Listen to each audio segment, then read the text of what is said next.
كل سنة وانتم طيبين وعيد سعيد عليكم وعلى الأمة الإسلامية يا رب.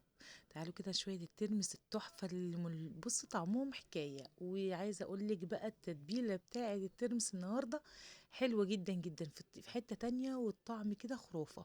وهقولك على تكة النهاردة تضيفيها للترمس هيطلع معاكي تحفة، ويفضل لآخر واحدة ميته رايقة وجميل جدا، وهيبقى تحفة معاكي. وحطي تتبيلته أو ما تحطيش التتبيلة بتاعته، الاتنين هقولك عليهم النهارده. جبت كده نص كيلو من الترمس ونقيته وحطيته في الحله كده، ونقعته من الصبح لحد بالليل.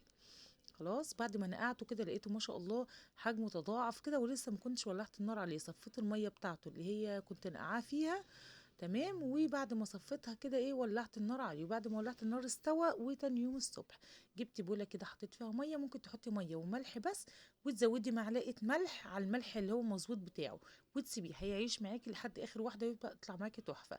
حابه تحطي التتبيله اللي انا حطيتها ملح وكمون وشطه، انا حطيت بدل الشطه بابريكا بصراحه عشان احنا مش بنحبش الحاجه الحاميه. خلاص فهنصفي بقى الترمس بعد ما غيرت الميه بتاعته السلق فيها، هصفيها برضو منه تاني وهحطها في الميه اللي انا عملتها ميه محلول كده، حلوه جدا وطعمها تحفه. تحطي عليها بقى ليمون وتقدميها، وكمان زودي برضو معلقه ملح كمان حتى في التتبيله دي كمان لو مظبوطه، معلقه كمان ملح زياده بس، وسيبيها برضو هيفضل اخر واحده عندك تحفه.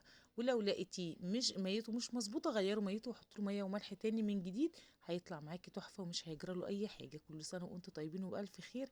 احلى شويه ترمس هتاكليهم، احلى شويه ترمس هتعمليهم، سهلين وبساط، وبياخدوا على النار نص ساعه بالظبط، مش بتطول على النص ساعه، وبيطلع معاكي الترمسيه حلوه جدا زي ما انتم شايفين كده، طعم ولون وتحطيها في البق كده تلاقيها حاجة كده جميلة مش بتدوب، لأن الترمسية اللي بتدوب في البق دي مش حلوة. الترمسية اللي بتقرص سنة كده هي بتطلع مظبوطة معاكي وبتطلع حلوة جدا جدا. كل سنة وانتم طيبين وبألف خير، مع السلامة.